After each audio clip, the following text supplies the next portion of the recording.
Si tu devais te présenter en une histoire un peu loufoque. Il y a de très nombreuses années, j'avais imaginé un curriculum vitae qui était sous une forme de livre avec des onglets et qui était extrêmement original. J'avais un taux de transformation très très fort et un de mes potes m'avait demandé comment je faisais pour avoir...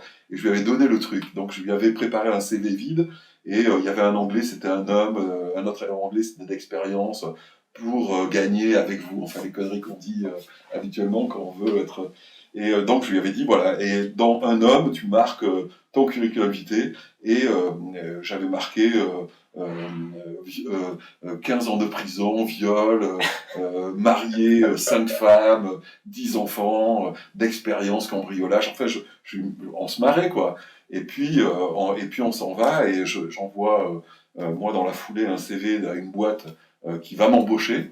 Et au moment de je passe l'entretien, et le mec me dit, mais pourquoi vous faites ce CV? Je lui dis, bah, je le trouve très très original, je le trouve très marrant. Il me dit, mais quand même, vous allez un peu loin. Et je vois qu'il ouvre le CV que j'avais bidonné pour mon copain. Et je lui avais donné, en fait, j'avais donné à mon copain mon CV, et j'étais parti avec celui où il y avait toutes les conneries. Et ce CV m'a poursuivi toute ma vie dans cette boîte, parce que tous les RH qui arrivaient voyaient 4 ans de prison, viol, enfin sûrement.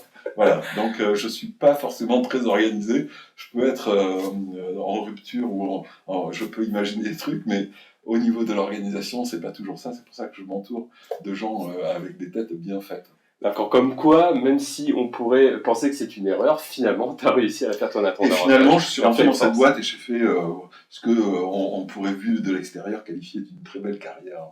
D'accord. Et si tu devais ramener qu'un seul livre sur une île déserte? Je pense que ça serait c'est Guerre et paix. Je suis fasciné par Tolstoï et ce roman qui est une saga incroyable, et puis surtout une description de l'âme humaine où on voit tous les sentiments. Enfin, il y a quelque chose qui dans ce roman que je lis régulièrement tous les 5-6 ans me fascine. Voilà, je trouve qu'il y a une découverte de l'âme humaine, et tous les personnages décrivent des gens qu'on peut rencontrer tous les jours. Voilà, j'adore ce roman. Et pour terminer, donc une citation, une seule. Citation de Don Quichotte qui dit la veille est mon sommeil et le combat mon repos.